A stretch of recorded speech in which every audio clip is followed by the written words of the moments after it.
ফাইন্না মাআল উসরি ইউসরান, ইন্না মাআল উসরি ইউসরা। আল্লাহ পাক বলেন, জেনে রাখো দুঃখ এবং কষ্টের সাথে রয়েছে সুযোগ আর সুবিধা, আর অসচ্ছলতার সাথে রয়েছে উদার সচ্ছলতা। জোরে কোন সুবহানাল্লাহ। কাজে ভয় পাওয়ার কারণ নাই, হতাশ হওয়ার কারণ নাই। মন আশায় বুক বেঁধে রাখো। গুনাহ করেছো, হতাশ হয়ো না। যুবকদের গুনাহ করা স্বাভাবিক। ইউনিভার্সিটির ছাত্র, কলেজের ছাত্র, প্রফেসর, শিক্ষক, অফিসার ঘুষ খেয়েছেন, জিনা করা হয়েছে, মদ খাওয়া হয়েছে, মিথ্যা কথা বলা হয়েছে, যাই কিছু করেন না কেন ভয় পাওয়ার কারণ নাই, নিরাশ হওয়ার কোনো দরকার নাই। আল্লাহ পাক ডেকে বলেছেন, কুল ইয়া ইবাদিয়াল্লাযীনা আসরাফু আলা আনফুসিহিম লা তাকনাতু মির রাহমাতিল্লাহ। আরে আমার আল্লাহর মতো এত ভালো আর কেউ আছে? এত দরদ আর কারো আছে? আমার আল্লাহ বলেন, ও নবী আপনি শুনায় দেন, হে আল্লাহর বান্দারা, তোমরা যারা নিজেদের উপরে বাড়াবাড়ি করেছো, নিজেদের উপরে জুলুম করেছো, অত্যাচার করেছো, আমি আল্লাহর রহমত থেকে নিরাশ হয়ে যেও না।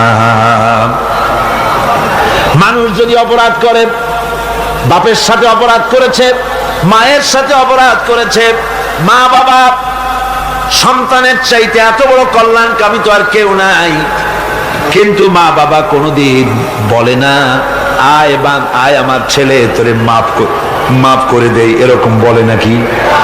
মন চায় ছেলে যদি মাপ চাইতো, খুশি হয়ে মাফ করে দিতাম, কিন্তু কেন যে আসে না, ডাকে না যে আয় মাফ করে দেই। মা বাপ আপনাকে এত ভালোবাসে, সেই মা বাপও আপনাকে বলে না যে আয় মাফ করে দেই। আমার আল্লাহ হচ্ছেন এমন আল্লাহ, আল্লাহ রাব্বুল আলামিন ডাকেন, এ বান্দা খুন করেছিস ফিরে আয়, জিনা করেছিস ফিরে আয়, হত্যা করেছিস ফিরে আয়, চুরি করেছিস ফিরে আয়, কুফরি করেছিস ফিরে আয়, সুদ খেয়েছিস, ঘুষ খেয়েছিস, মদ খেয়েছিস ফিরে আয়, এসে আমার দরবারে চোখের পানি ফেল, আমার দরবারে কাঁদাকাটি কর। ইন্নাল্লাহা ইয়াগফিরুয যুনুবা জামিআ ইন্নাহু হুয়াল গফুরুর রহিম। আমার দরবারে চোখের পানি ফেলে কান, আমি রব্বুল আলামিন জিন্দেগীর গুনাহ মাফ করে দেব। সুবহানাল্লাহ কর, সুবহানাল্লাহ কর। আমার কাছে কান, চোখের পানি ফেল। আল্লাহ রাব্বুল আলামিনের কাছে বান্দার দুইটা ফোঁটা বেশি প্রিয়। একটা হলো জিহাদের ময়দানে যে রক্ত ফোঁটা দেওয়া হয়, এটা আল্লাহর কাছে প্রিয়।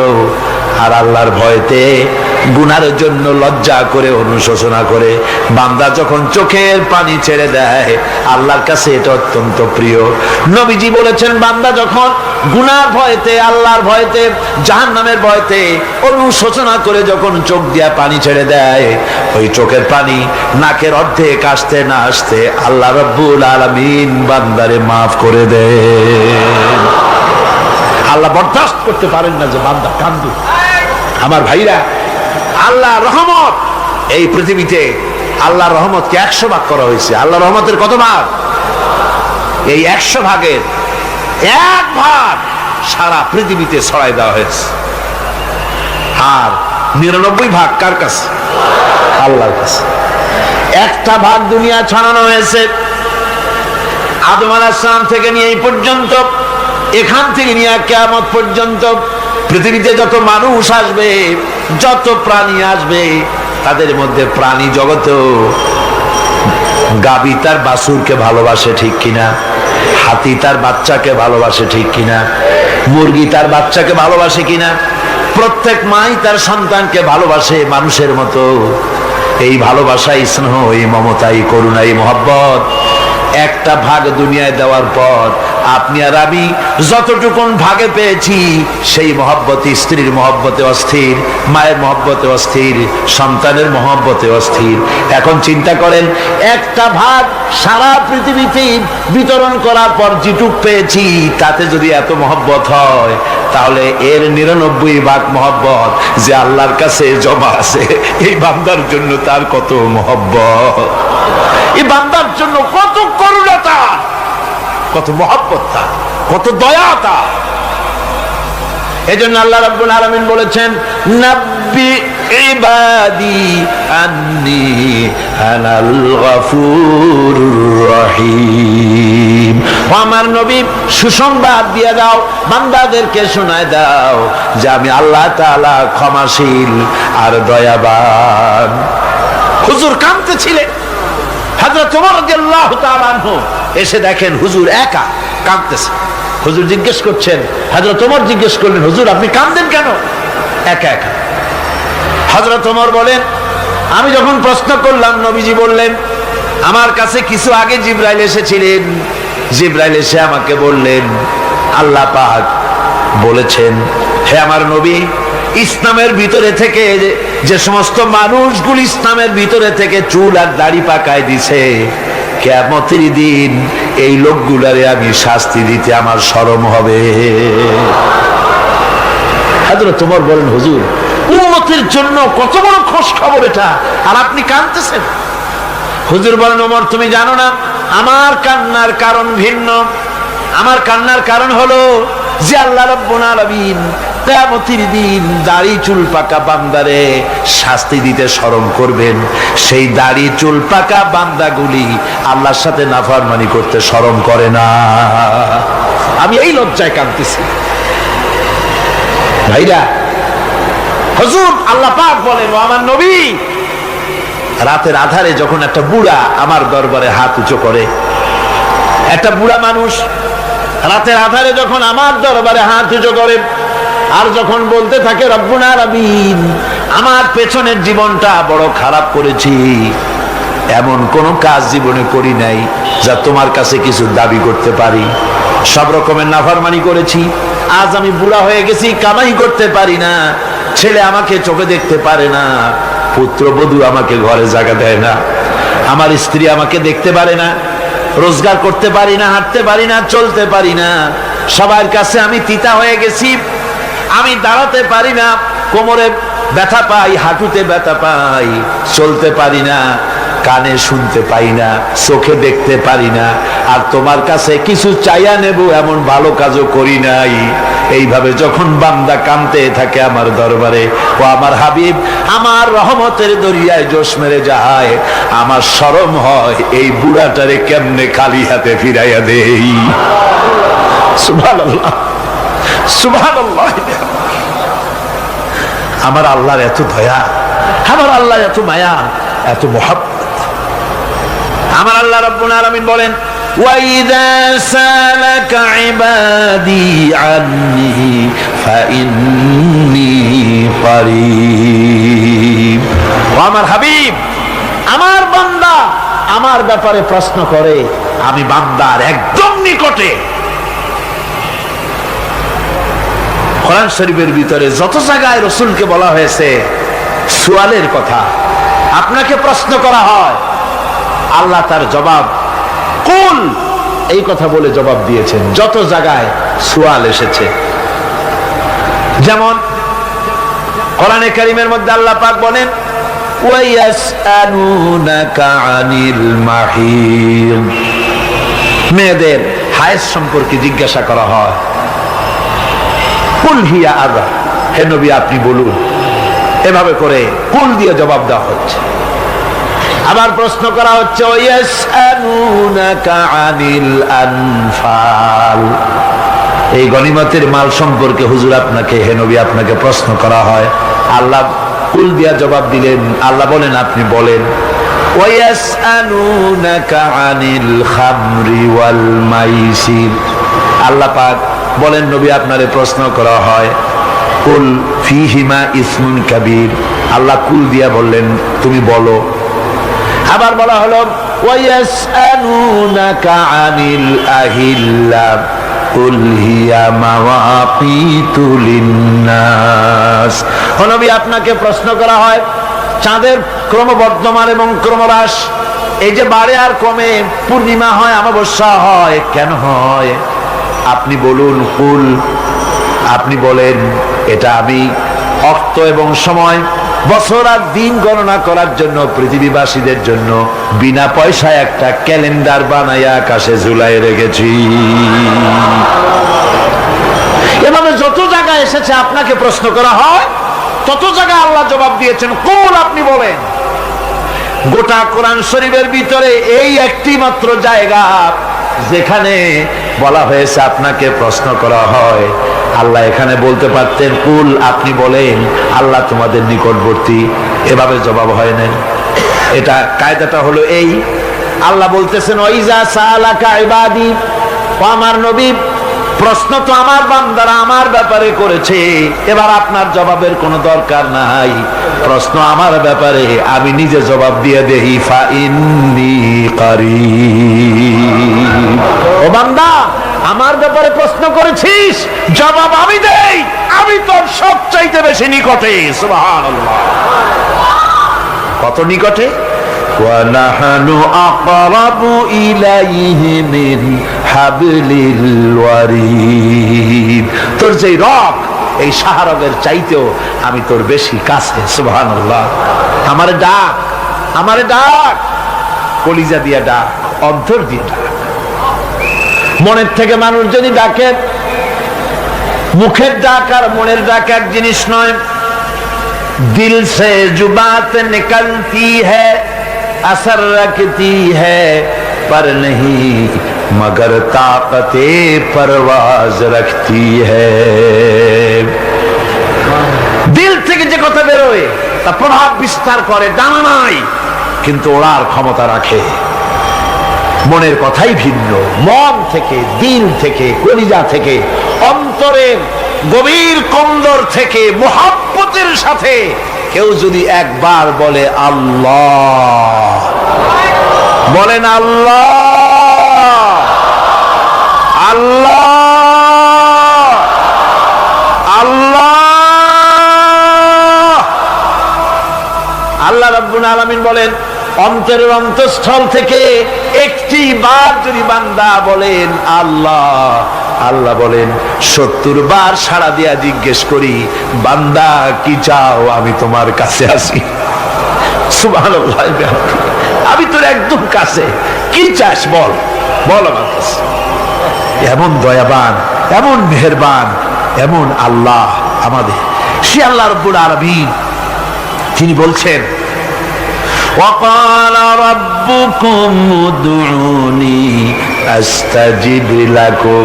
তোমাদের রব বলেছেন আমারে ডাকো, আমি আল্লাহ ডাকের সাড়া দিয়া দেব।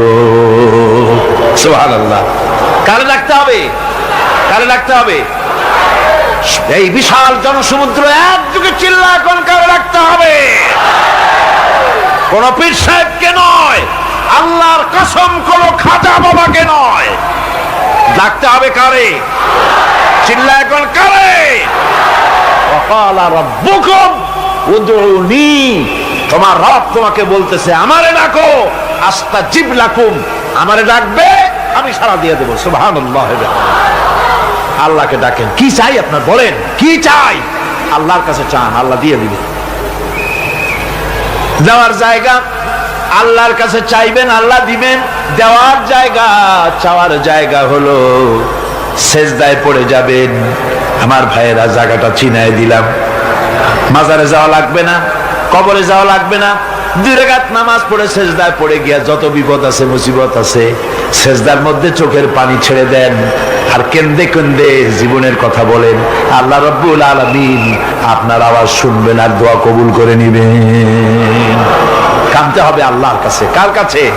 আল্লাহর কাছে। সুম্মা ইস্তাগফিরুল্লাহ, আর এরপরে সে যদি আমি আল্লাহর কাছে ক্ষমা চাই, ইয়াজিদিল্লাহ গফুরার রহিমা, সে আমি আল্লাহকে গফুর এবং রহিম হিসাবে পাবে। সুবহানাল্লাহ। আল্লাহকে গফুর এবং রহিম হিসাবে পাওয়া যাবে। সব আল্লাহকে বলতে হবে, গুনাহ মাফ চাইতে হবে। এই জন্য হুজুর সাল্লাল্লাহু আলাইহি ওয়াসাল্লাম দৈনিক 100 বার তওবা করতেন। কোন হাদিসে আছে 70 বার, কোন হাদিসে আছে 100 বার তওবা করতেন। নামাজের পরে তো প্রত্যেক নামাজই পড়তেন হুজুর, সালাম ফিরাতেন আর সাথে সাথে বলতেন আল্লাহু আকবার, আস্তাগফিরুল্লাহ, আস্তাগফিরুল্লাহ, আস্তাগফিরুল্লাহ। মনে থাকবে আপনাদের? মনে থাকবে? সালাম ফিরাইয়া কি বলবেন? না, সালাম ফিরাবার সাথে সাথে বলবেন আল্লাহু আকবার, তারপরে পড়বেন আস্তাগফিরুল্লাহ, আস্তাগফিরুল্লাহ, আস্তাগফিরুল্লাহ। তওবা করবেন, আল্লাহর কাছে সবসময় গুনাহ মাফ চাইতে থাকবেন, বিনীত থাকবেন। আল্লাহকে পাওয়া যাবে, তাকে রহিম হিসেবে পাওয়া যাবে। সুতরাং ঈমান বিল্লাহ, আল্লাহর প্রতি ঈমান আনলে পরে চতুর্থ নম্বরের যে উপকারটা হবে সেটা হলো হতাশায় ভুগবে না, নিরাশায় ভুগবে না, আশায় বুক বেঁধে উঠবে, ঈমান মজবুত হবে, আল্লাহর কাছে মানুষ বিনয়ী হয়ে যাবে। এবার পঞ্চম নম্বরের উপকার আমি বলছিলাম, ঈমান বিল্লাহ, আল্লাহর প্রতি ঈমান আনলে পরে অসংখ্য উপকার হয়, অসংখ্য বৈশিষ্ট্য আছে। এর 6টা উপকারের কথা আমি বলবো। কয়টা? অসংখ্য উপকারের ভিতরে প্রধান 6টি উপকারের কথা বলবো। এর বললাম কয়টা? 4টে বলছি। এবার বলো পঞ্চম উপকারের কথা। আল্লাহর প্রতি আপনি পূর্ব পশ্চিমে কতবার মুখ ঘোরালেন, এটাই কিন্তু আপনার আসল সৎ কাজ নয়। আসল সৎ কাজ হলো আল্লাহর প্রতি ঈমান আনা। এই ঈমানের ব্যাপারে 3টা দিন আমরা পার করে দিলাম, এখনো কথা শেষ হয় নাই। আল্লাহর প্রতি ঈমান আনলে পরে যে উপকারটা হবে পঞ্চম নম্বরে, সেটা হলো কঠোর এবং কঠিন বিপদের ভিতরে বান্দার ভিতরে অবিচলতা এবং ধৈর্যের সৃষ্টি হয়ে যাবে। আলহামদুলিল্লাহ। কঠিন বিপদ মুসিবত আসলে পরে সে অবিচল থাকবে। সারা দুনিয়ার বিপদ আপদ, শত্রুতা, দুঃখ, কষ্ট, মুসিবত, জুলুম, নির্যাতন সবকিছু পাহাড়ের মতো উঁচু হয়ে তাকে ঘিরে ফেলবে, কিন্তু তাকে এক চুলও নাড়াতে পারবে না। আলহামদুলিল্লাহ। সারা পৃথিবী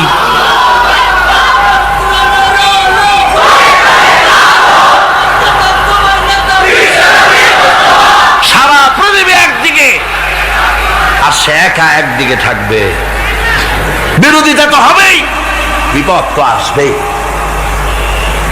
কবি বলতেছেন, সাথে জাকা রহা হ্যায় अज़ल से ता इमरोज, सतेजा का रहा है अज़ल से ता इमरोज, चरागे मुस्तफावी से शरारे बुलहबीस।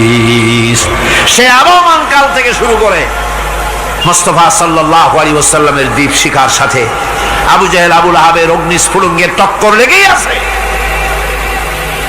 রাসূলুল্লাহ আল্লাহর দেওয়া এই বিধান, এই দ্বীনের বাতিটা টিম টিম করে জ্বলেছে। আর গোরকি, টর্নেডো, হাজার হাজার মাইল বেগে হেরিকেন এসেছে, গোরকি এসেছে, টর্নেডো এসেছে, টাইফুন এসেছে, কিন্তু এই আলো নিবাইতে পারে নাই। সুবহানাল্লাহ। এই আলো নিবাতে পারে নাই। এই শত্রুতা চিরকালের, নিবাতে পারবে না। কারণ হচ্ছে আল্লাহ রাব্বুল আলামিন বলেছেন, ইউরিদুনা লিইউতফিউ নূরাল্লাহি বিআফওয়াহিহিম ওয়াল্লাহু মুতিম্মু নূরিহি ওয়ালাউ কারিহাল কাফিরুন। ওরা চায় মুখের ফু দিয়ে আমার আলোকে নিভিয়ে দেবে, কিন্তু আমি আমার আলোকে পূর্ণতা দান করব। তাতে কাফের বেঈমানদের কলজায় যত জ্বালা যন্ত্রণা হোক, আমার দ্বীন কেউ মিটাই দিতে পারবে না। সুবহানাল্লাহ। সুতরাং বিপদে অবিচলতা আসবে, সে অটল হবে, মজবুত হবে।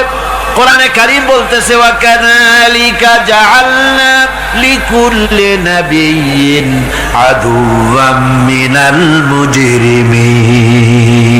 এই পৃথিবীতে এমনি করে আমি সকল নবীদের শত্রু বানিয়েছি, সব পাপিষ্ঠ অপরাধীদেরকে। নবীদের সাথে বিরোধিতা করেছে কারা? পাপিষ্ঠরা, অপরাধীরা। আজও খুঁজে দেখেন, আজও ইসলামী আন্দোলনের বিরোধিতা যারা করে সবগুলি কি পাপিষ্ঠ? সত্য কি না কর? ইসলামী আন্দোলনের বিরোধিতা যারা করে হিসাব করে, চোখ দিয়ে তাকায় দেখেন, খুঁজে দেখেন তাদের নামগুলি। মদখোর, জিনাকার, বদমাশ, চোর, হাইজাকার, বেনামাজি, লুটেরা, মিথ্যাবাদী, সবচাইতে সমাজের নিকৃষ্ট লোকগুলি ইসলামের বিরুদ্ধে।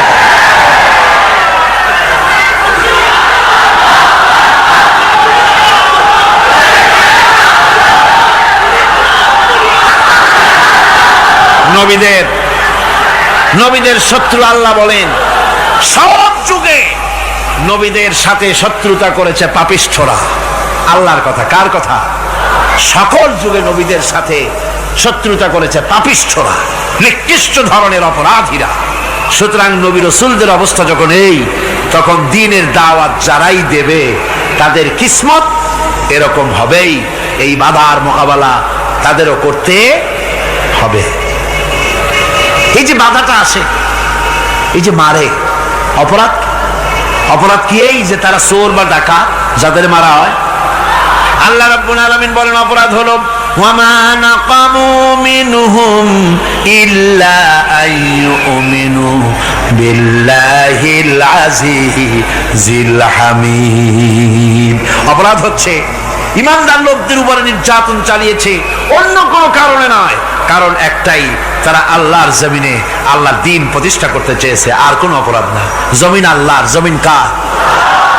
এই বিশাল জনসমুদ্র গর্জে উঠুন একযোগে, বলুন জমিন কার? আইন চলবে কার? এখানেই সংঘর্ষ বেঁধেছে আবহমান কাল ধরে। মানুষ অত্যাচারিত হয়েছে, সাহাবায়ে কেরাম অত্যাচারিত হয়েছেন। বুখারী শরীফের হাদিসে এসেছে রাসূল করিম সাল্লাল্লাহু আলাইহি ওয়াসাল্লামের কাছে হযরতে খাব্বাব গিয়ে উপস্থিত হয়েছিলেন। হযরতে খাব্বাব বলেন, হাদিসটা এভাবে লেখা হয়েছে বুখারীতে, ওয়ান খাব্বাব বিন আরিদ রাদিয়াল্লাহু তাআলা আনহু قال شكونا إلى رسول الله صلى الله عليه وسلم وهو متوسد بردة له في ظل الكعبة। রাসূলুল্লাহর কাছে গেলাম, কাবা শরীফের কাছে গিয়ে দেখি নবীজি একটা চাদর গায়ে দিয়ে তিনি আরাম ফরমাচ্ছিলেন কাবা শরীফের ছায়ায়।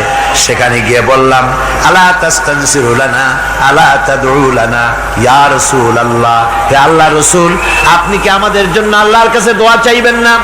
আপনি কি আল্লাহর কাছে আমাদের জন্য সাহায্য চাইবেন না? আমাদের লোকগুলিকে, মুসলমানগুলিকে মারতে মারতে তো শেষ করে ফেলে দিল। তারা আমাদের সুমাইয়াকে মারলো, আমাদের খাব্বাবকে উটের সাথে পায়ের দড়ি লাগায় টানলো, আমাদের খোবায়েবকে তারা আগুনের উপরে চিৎ করে শোয়ায় রাখলো, না খায় রাখতেছে, মারতেছে। কষ্টে তো শেষ হয়ে গেলাম, হুজুর আপনি কি আমাদের জন্য দোয়া করবেন না? হাদিস শরীফে এসেছে নবীজি উঠে বসলেন সোজা হয়ে। নবীজি বলেন, ও আমার সাহাবী, ও খাব্বাব শোনো, তোমাদের আগে এই পৃথিবীতে যারা দ্বীনের দাওয়াত দিতে এসেছিলেন তাদেরকে সমকালীন রাষ্ট্রশক্তি, সমাজ শক্তি তাদেরকে ধরত। ফায়ু খাজুর রাজুলো, তাদেরকে তারা ধরত।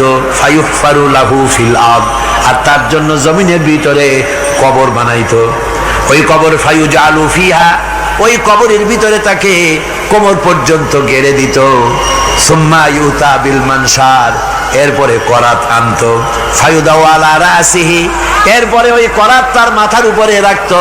ফায়ুজালু নিসফাইন, এরপরে করাত দিয়া চিরে জীবিত মানুষটারে দ্বিখণ্ডিত করে ফেলে দিত। মা ইয়াসুদ্দুহু যালিকা আন দীনিহি, ও আমার খাব্বাব, এত কষ্ট দেওয়ার পরেও সেই যুগের কোন মুসলমানকে, দ্বীনের দায়ীদেরকে আল্লাহর দ্বীন থেকে এক চুলো তারা সরাই দিতে পারে নাই, এক চুলো সরাতে পারে নাই। ওয়াল্লাহি, ও খাব্বাব, আমি আমার আল্লাহর নামে কসম করে বলছি, লা ইউতাম্মান্নাল্লাহু হাযাল আমরা হাত্তা ইয়াসিরার রাকিবু মিন সানা ইলা হাযরামাউত। আমি কসম করে বলি, আল্লাহ রাব্বুল আলামিনের এই সানা থেকে হাজারামাউত পর্যন্ত লোকেরা যাতায়াত করবে, সুন্দরী রমণীরা গমন করবে, সদাগরেরা যাতায়াত করবে, টাকা নিয়া পয়সা নিয়া যাতায়াত করবে। তাদের মনের মধ্যে লুটের ভয়, টাকার ভয়, চুরির ভয়, ডাকাতির ভয়, জেনার ভয়, হত্যার ভয়, ধর্ষণের ভয়, কোনো ভয় থাকবে না। লা ইয়াখাফু ইল্লাল্লাহ, আল্লাহ ছাড়া কোনো ভয় থাকবে না। এমন একটা সমাজ, এমন একটা সময় আসবে, ওয়ালাকিন্নাকুম তাস্তাজিলুন, অথচ খুব তাড়াহুড়ো তোমরা করতেছো।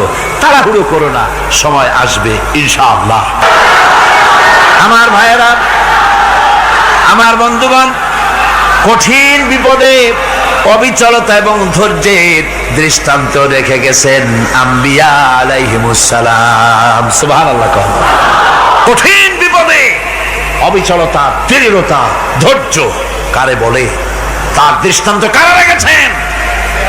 আম্বিয়া আলাইহিমুস সালাম। ওনারাই আমাদের আদর্শ, নবীরাই আদর্শ। সাহাবায়ে কেরাম রিদওয়ানুল্লাহ তাআলা আলাইহিম আজমাইন আমাদের আদর্শ। ভাইরা আমার, মুসা আলাইহিস সালামকে ফেরাউন যখন ঘিরে ফেলে দিল, কোরআনের সব কথা গল্প গুজবার ইতিহাসের জন্য লেখা হয় নাই।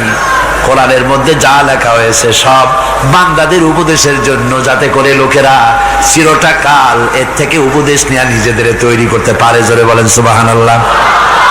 মুসা আলাইহিস সালামের কথা আল্লাহ বলেন, ফেরাউন তাকে ঘিরে ফেলে দিল, পালাবার রাস্তা নাই। ফালাম্মা তারা আল জামআন ক্বালা আসহাবু মূসা ইন্না লামুদরাকুন। মুসা আলাইহিস সালামের উম্মতেরা বললেন, হে মুসা, পাকড়াও হয়ে গেছি, পালাবার রাস্তা নাই। তিন দিক থেকে আমাদেরকে ঘেরাও করেছে ফেরাউনের শক্তি। সামনে কি? দরিয়া, আর তিন দিকে কি? ঘেরাও আন্দোলন। পালাবার পথ নাই, পালাবার পথ নাই। সারাশি আক্রমণ, ঘেরাও আন্দোলন। এই যে ঘেরাও টেরাও তো আজকে নতুন নাই, ঘেরাও আসছে অনেক আগের থেকে। আসলে কথা বুঝতে পেরেছেন? মাইক না থাকলে আমি কি করবো কোন? আজকে এরকম হচ্ছে কেন? আগামীকাল ঠিক হবে ইনশাআল্লাহ, রাগ করেন না। গান হচ্ছে, বসেন বসেন। শয়তান ঢুকছে মাইকের মধ্যে। অনেক সময় হয় কি, মাইকের হাই পাওয়ারের যে মেশিন আছে, এর ভিতরে ইথার থেকে রেডিওর ওই গানগুলি ওর মধ্যে ঢুকে পড়ে। কথা বুঝতে পেরেছেন? এই জন্য শয়তান তো আর বসে থাকে না, ওরও তো কিছু করার আছে। ধৈর্য ধরেন, ধৈর্য ধরেন। কালকে অপারেটরদেরকে মাওলানা শামসুদ্দিন সাহেবের কাছে অনুরোধ করব, অপারেটর একটু ভালো করে হেদায়েত করে দেবেন। মাইকে আজকে আমার নিজেরও কষ্ট হচ্ছে, আমিও বুঝতে পারছি না যে আমার কথাগুলি কি আওয়াজে বেরোচ্ছে, যার জন্য আমাকে বেশি চিল্লাইতে হচ্ছে। বক্তাকে কি লাউডে তার কথা বেরোচ্ছে তা তার কানে আসতে হয়, তাহলে বোঝা যায় যে আমার কথাগুলি কিভাবে বেরোচ্ছে। এটা এই অবস্থায় সিচুয়েশন আজকে নাই, এবং লোকেরাও মাইকের ব্যাপারে আজকে অভিযোগ করেছে, যা বিগত 16 বছরে করে নাই। সেটের ব্যাপারে কোথাও কোনো অসুবিধা হয়েছে? মাইকটা ভালো, এবং মাইক যারা দেন প্রতি বছর খেদমত করে, আল্লাহ তাদের প্রতি রহম করুন। সবাই বলেন আমিন। এদেরকে রাগ করে পথে পাই আবার মারধর করেন না। সিলেটের যে তাফসির মাহফিল হয়, বিগত 19 বছর তাফসির করেছি একটানা, এবার 20 বছর পুরো হবে ইনশাআল্লাহ। সিলেটে একটানা 20 বছর তাফসির করতেছি সেখানে। তো মাইক, যে একটা লোক বিনা পয়সা মাইক দেয়, মাইকের ভাড়া সে নেয় না। তাফসিরের মাহফিলের মাইকের ভাড়া নেয় না। যে বছর এরশাদ সরকার আমাকে প্লেন থেকে নামতে দিল না, আপনাদের মনে আছে? সিলেট থেকে ফিরাই দিল। এই খবরটা মাইকম্যান যখন শুনেছে যে আমাকে নামতে দেয় নাই, ফিরাই দেওয়া হয়েছে, সাথে সাথে স্ট্রোক করেছে, হার্ট ফেল করে দুনিয়া থেকে বিদায় হয়ে গিয়েছে। সিলেটে তাফসির হতে পারবে না, এই কথাটা বরদাস্ত করতে পারে না। আমি কেঁদেছি আর দোয়া করেছি, আল্লাহ, কোরআনের মহব্বতে লোকটার এই অবস্থা হলো, তোমার জান্নাত তুমি দয়া করে তাকে দান করে দিও। কাজে কোনো ব্যবসায়ী চায় না যে তার ব্যবসাটা খারাপ হোক, লোকেরা মন্দ বলুক। এ মাইকের ব্যাপারে আপনারা আজকে রাগারাগ করেন না, যা হয়েছে কালকে ভালো হবে ইনশাআল্লাহ। সবাই বলেন ইনশাআল্লাহ।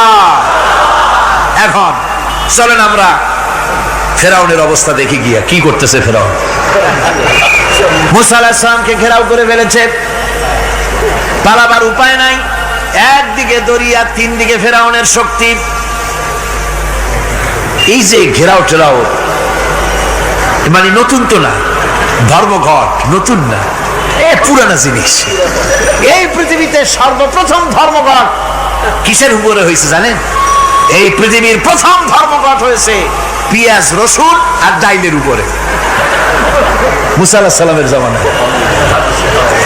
লান নাসবিরা আলা তাআমিন ওয়াহিদ, আমরা এক রকমের খাদ্য আর খাবো না, আমাদের পেঁয়াজ দেওয়া লাগবে, ডাল দেওয়া লাগবে, রসুন দেওয়া লাগবে। সর্বপ্রথম ধর্মঘট হয় মুসা আলাইহিস সালামের জামানায়, সেখান থেকে শুরু হয়েছে। কিন্তু মশাল মিছিল যে আসলো কই থেকে, এইটা আমি খুঁজে পাইনি। পরে প্রত্যেকটা জিনিসের ইতিহাস আছে, আমি খুঁজতে খুঁজতে পেলাম। আমি জানি না এর ইতিহাস মূলে কোথায়, কিন্তু আমি যতদূর খুঁজে পাইছি সেটা হলো মশাল মিছিলের আবিষ্কার হয়েছে লঙ্কায় রাবণের সময়। হনুমানের লেজে আগুন দিয়া তারপরে লঙ্কা কাণ্ড ঘষালো, নামই আছে লঙ্কা কাণ্ড। হনুমানেরা লেজে আগুন দিয়ে রাবণ যে লঙ্কায় মশাল মিছিল করেছিল হনুমানদের দিয়া, ওই হনুমানের ওই সিস্টেমটা এখনো আমাদের দেশে চালু আছে। এইটা আসলে কোন ভদ্র লোকের এই মিছিল হওয়া উচিত না। আগুন নিয়ে কিসের মিছিল? আগুন হলো জাহান্নামের প্রতীক। আগুন কিসের প্রতীক? জাহান্নামের প্রতীক। যদিও আমাদের উপকারে লাগে, কাজে লাগে। সুতরাং আমরা যা করব, প্রত্যেকটা জিনিসের পেছনে সুন্নতে নববীর কোনো না কিছু থাকতে হবে। কথা বুঝতে পেরেছেন? তিন দিক থেকে ঘেরাও হয়ে গেছে, পালাবার কোনো রাস্তা। হযরতে মুসা আলাইহিস সালামের কাছে উম্মতরা বললেন, পালাবার তো কোনো পথ নাই, এখন উপায়টা কি? আমাদের তো আর উপায় নাই। মুসা আলাইহিস সালাম দেখেন বিপদে পড়ে গেছেন, কিন্তু ধৈর্য হারান নাই, ভয় পান নাই। ভয় পাইছিলেন? ভয় পেয়েছেন? প্রশ্নই ওঠে না। মুসা আলাইহিস সালাম, আল্লাহ পাক যাদেরকে বলেছেন উলুল আযম রাসূল, যাদের বলেছেন তার মধ্যে হযরত মুসা একজন উলুল আযম পয়গম্বর। চারটিখানি কথা না, আল্লাহ কথা বলছেন তার সাথে, কালিমুল্লাহ তিনি। সুবহানাল্লাহ। মুসা আলাইহিস সালাম শোনালেন, কাল্লা ইন্না মাইয়া রাব্বি সায়াহদিন। কখনো নয়, আমার উম্মতেরা ভয় পেও না, আমার রব অবশ্যই আমাকে পথ দেখাবে। সুবহানাল্লাহ। তিন দিক থেকে শত্রু, একদিকে দরিয়া, পালাবার কোন রাস্তা নাই। সেখানে দৃঢ়তার সাথে তিনি বলছেন, অবশ্যই আমার আল্লাহ আমারে পথ দেখাবে। সুবহানাল্লাহ। নবীরা এই দৃঢ়তা দেখিয়েছেন, অবিচলতা দেখাইছেন। আল্লাহ পাক মুসা আলাইহিস সালাম যখন এই দৃঢ়তা দেখালেন, এই অবিচলতা দেখালেন, সঙ্গে সঙ্গে জিবরাইল এসে হাজির হয়ে গেলেন। আল্লাহ পাক বলেন, ফাআওহাইনা ইলা মূসা আন আদরিব বিআসাকাল বাহরা ফানফালাকা ফাকানা কুল্লু ফিরকিন কাত্তাউদিল আযীম। মূসা আলাইহিস সালামকে আমি ওহী নাযিল করলাম, তাকে বললাম হাতে যে লাঠি আছে, এই লাঠি দিয়ে আঘাত করো দরিয়ার উপরে। দরিয়ার উপরে আঘাত করলেন, একটা রাস্তা হয় নাই, 12টা রাস্তা তৈরি হয়ে গেল। আর দেওয়ালগুলা পাহাড়ের মতো উঁচা হয়ে গেল।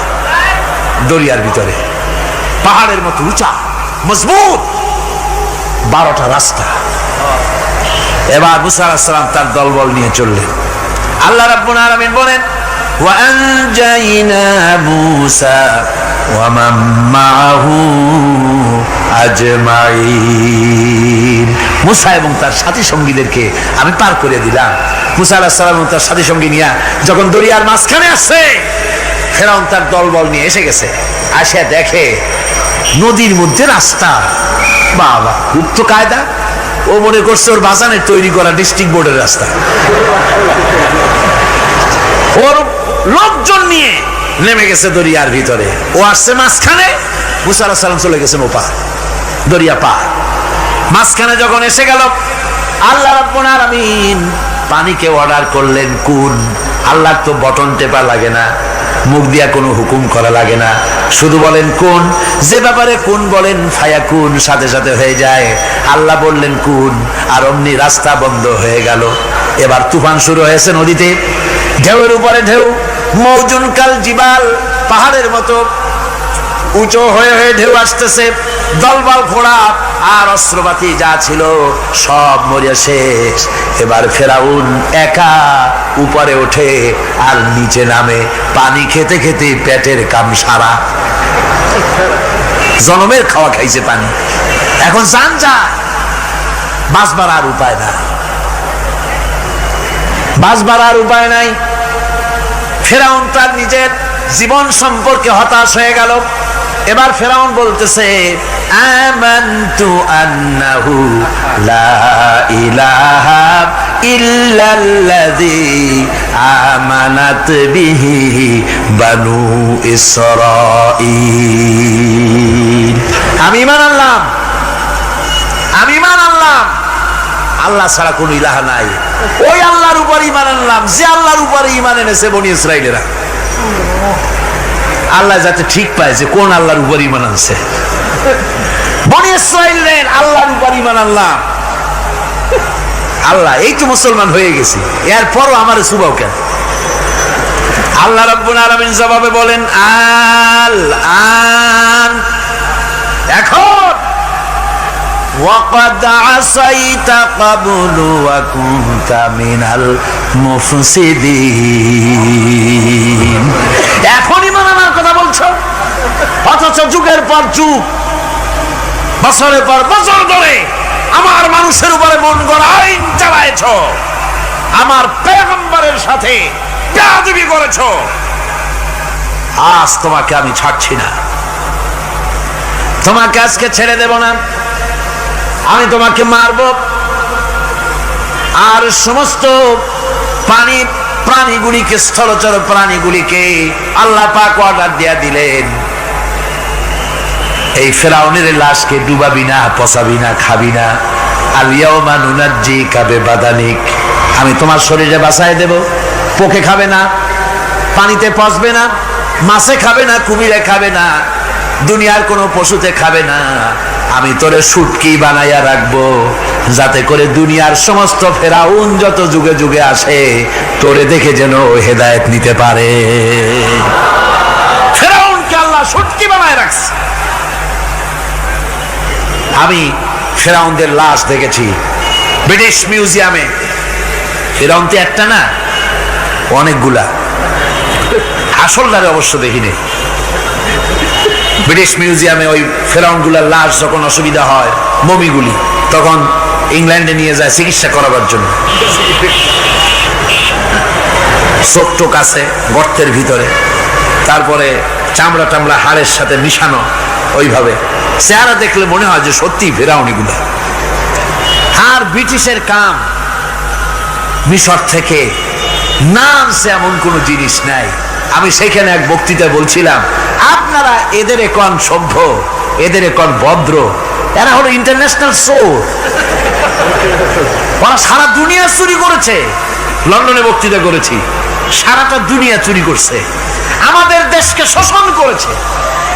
এই বিশাল ভূভাগকে শোষণ করে ইংল্যান্ডের দ্বীপটাকে তারা সাজাইছে। তারা ময়ূর সিংহাসনের, শাহজাহানের ময়ূর সিংহাসনের ময়ূরের বাম চোখে কোহিনূর মণি লাগাইছিলেন। শাহজাহান ময়ূরের ডান চোখে কোহিনূর মণি লাগায় নাই। কোহিনূর মণির অনেক দাম, আমি দেখে এসেছি মণি। এখন সেটা কুইন এলিজাবেথের মুকুটে শোভা পাচ্ছে। সেই মণি এমনি বলে প্রবাদে, 7 রাজার ধন এক মাণিক্য, বলেন এরকম, অনেক দাম। শাহজাহান দেখালেন, আমি মুসলমান, আমার কাছে এটার দাম নাই, এই জন্য ময়ূরের ডান চোখে লাগালাম না, বাম চোখে লাগাই দিলাম। এইটারে চুরি করছে। তারপরে মিশর থেকে, মিশরের মমি চুরি করেছে, জুতা চুরি করছে, ছাতি চুরি করছে, পিসা চুরি করেছে। আমি বললাম, এগুলা কি ভদ্রলোক নাকি? এরা জুতা চোর, পিসা চোর, লাঠি চোর, সব চুরি করছে। যাই দেখেন ব্রিটিশ মিউজিয়ামের মধ্যে সব দুনিয়ার চুরি করা জিনিস নিয়ে তারা মানুষকে দেখাইয়া পয়সা অর্জন করছে। টিপু সুলতানের তরবারিটা পর্যন্ত চুরি করেছে। আজ পর্যন্ত ব্রিটিশ মিউজিয়ামে টিপু সুলতানের তরবারিটা আছে, আমি তরবারিটা দেখে এসেছি। আমার বন্ধুগণ, বলতেছিলাম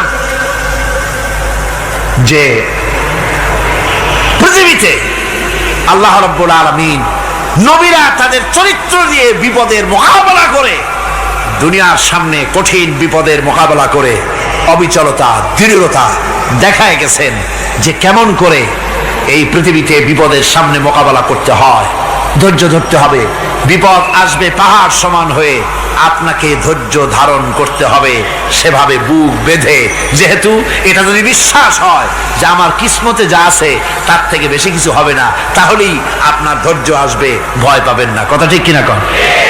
এবারে হযরত হুদ আলাইহিস সালাম সম্পর্কে আল্লাহ রাব্বুল আলামিন বলেন, হযরতে হুদকে যখন ষড়যন্ত্র হলো কাফির বেঈমানেরা তাকে মেরে ফেলার জন্য, যখন সরকারি ষড়যন্ত্রে লিপ্ত হয়ে গেল, হযরতে হুদ সমাজের এই চ্যালেঞ্জের মোকাবেলা করলেন।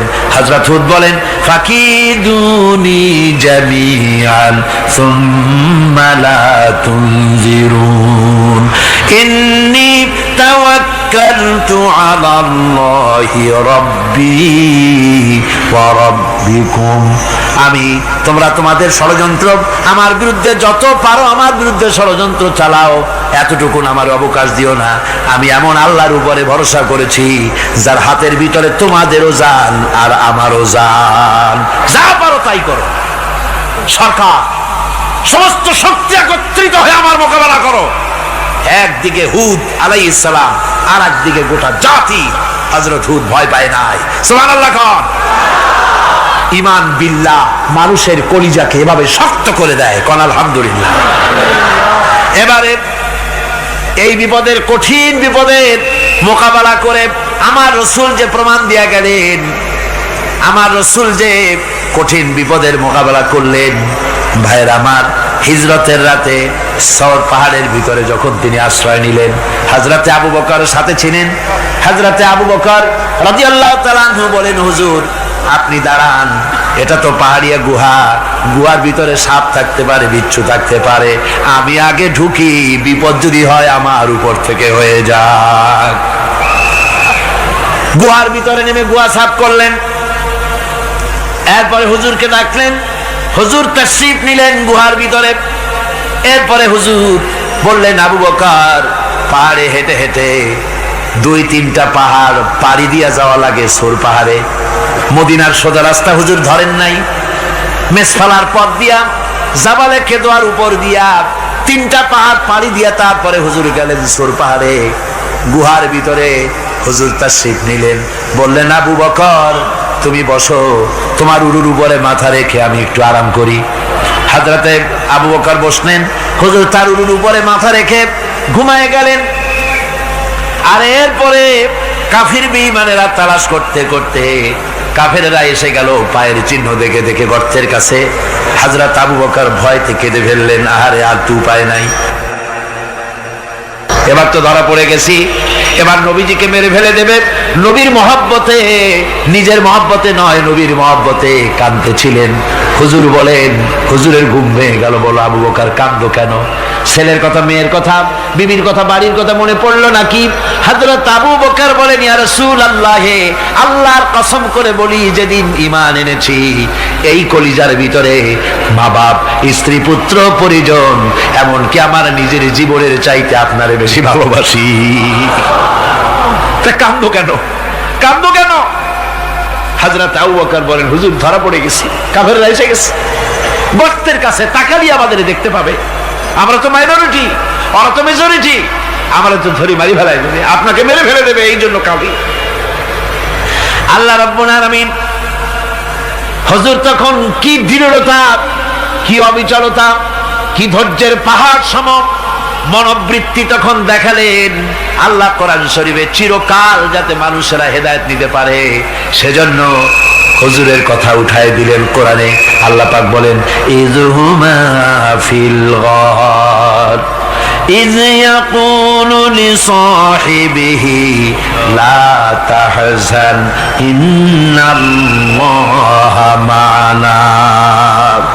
ও বন্ধু, ভয় পেও না, আল্লাহ আমাদের সাথে আছেন। সুবহানাল্লাহ। আল্লাহ আমাদের সাথে আছেন। আমরা মাইনরিটি নই, আমরাই মেজরিটি। আল্লাহ আছে আমার সাথে, ভয় পাওয়ার কোনো কারণ নাই। সুবহানাল্লাহ। আল্লাহ পাক বলেন ফাআনসালাল্লাহু সাকিনাতাহু আলাইহি ওয়া আইয়াদাহু বিজুনুদিন লাম তারাওহা। আমি এদের অন্তরের ভিতরে আমি শান্তি নাজিল করে দিলাম, প্রশান্তি দিয়া দিলাম, আর আমি সাহায্য করলাম, আর এমন সব সৈন্য পাঠায় দিলাম যে সৈন্যগুলি তোমরা দেখতে পাও নাই। সুবহানাল্লাহ ওয়া বিহামদিহি। ভাইরা আমার, রাসূল করিম সাল্লাল্লাহু আলাইহি সাল্লাম এই বিপদের মাঝে, চরম বিপদের মাঝে অবিচলতা, দৃঢ়তা, কঠিন আত্মনির্ভরতা দেখিয়েছেন। এগুলি হলো ঈমানের পঞ্চম নম্বরের উপকারিতা। আল্লাহর প্রতি ঈমান আনলে এভাবে পাহাড় সম ঈমান মজবুত হয়ে যায়। জেলের পরোয়া করি না, ফাঁসির পরোয়া করি না, শহীদ হওয়ার পরোয়া করি না, মেরে ফেলে দেবে, উড়ায় দেবে, হত্যা করবে, পরোয়া করি না। পরোয়া করি কেবলমাত্র কাকে? জোরে বলেন কারে? এইরকম মুসলমান হাজার হাজার লাখ লাখ দরকার নাই, 313 জন যথেষ্ট। কয়জন যথেষ্ট? 313 জন যথেষ্ট। বদলে যারা জান দিয়ে, মাল দিয়ে দিনকে প্রতিষ্ঠিত করেছিলেন, এরকম 313 দিনই যথেষ্ট ছিল। এই দৃঢ়তা, এই অবিচলতা, এই ঈমান, এই ধৈর্য শিক্ষা দেয়, এই উপকার করে ঈমান বিল্লাহ। আল্লাহর প্রতি ঈমান আনলে এভাবে পাহাড়ের মতো শক্ত হয়ে যায় কলিজা। কোন আলহামদুলিল্লাহ। আমার বন্ধুগণ, এবার আমি বলবো সর্বশেষ উপকারের কথাটা বলি, মোনাজাত ছেড়ে দেব। কয়টার কথা বলছিলাম? উপকার 6টা উপকারের কথা বলেছি। অনেকগুলি বৈশিষ্ট্য, অনেকগুলি উপকারের মধ্যে আল্লাহর প্রতি ঈমানের 6টা উপকারের কথা 5টা বলা হয়ে গেছে।